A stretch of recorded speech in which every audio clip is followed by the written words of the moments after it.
तर बाई तरुणला मारणाऱ्यांचं जेव्हा सरकारने घर तोडलं ना तेव्हा ही शंडबाई कशी रडते ते बघा आधी. ये अवैध तरीके से हमारे घरों को तोड़ा जा रहा है, इलीगल तरीके से हमारे पुलिस के सामने हमारे घरों को तोड़ा जा रहा है।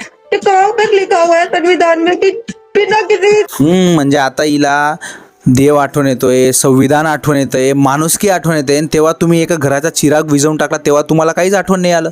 हां, एका आईचा मुलगा हिसकून घेतला तुम्ही त्यावेळेस. अरे तुमचं तुटलेलं घर तर बनून जाईल, पण तुमचा जो मुलगा तुम्ही हिसकून घेतला त्या आईचा तो कुठून आणून देणार? बघा त्या आईच्या डोळ्यामध्ये किती आक्रोश आहे. तिला माहिती आहे की मी किती का काही करून घेऊ, किती का उठाठेव आता होते ते, पण माझा मुलगा माझा तरुण परत येणार नाही आहे. हां, हा विचार नाही आला तुम्हाला त्यावेळेस? हां, तो मेला होता तरी मारत होते त्यावेळेस. हां, आणि एवढंच नाही बाई, एवढी चूक करून सुद्धा हे लोक आता उलटा आरोप लावायला लागले म्हणे माझ्या आत्याला चुकीचा प्रकारे हात लावला होता म्हणे त्यांनी.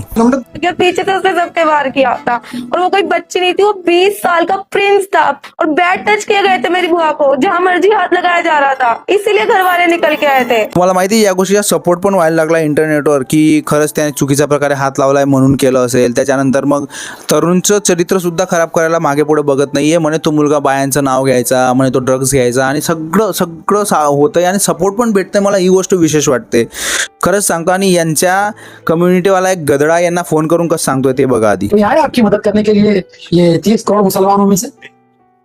कोई भी नहीं आया, कोई आगे ही नहीं आ रहा है। नाही म्हणजे त्यांची चुकी झालेली आहे, त्यांना उलट समजवणं सोडून तुमच्या मदतीसाठी कोणी आलं का, कोणी यायला पाहिजे का? म्हणजे 30 करोड मुसलमान आले का? म्हणजे मुसलमानांना उकसवायचं काम करतोय आता की तुम्ही यायला पाहिजे इथं, याच्यासाठी किती का चूक असो बरोबर असो पण यायला पाहिजे. आणि आता कुठे गेला राहुल गांधी?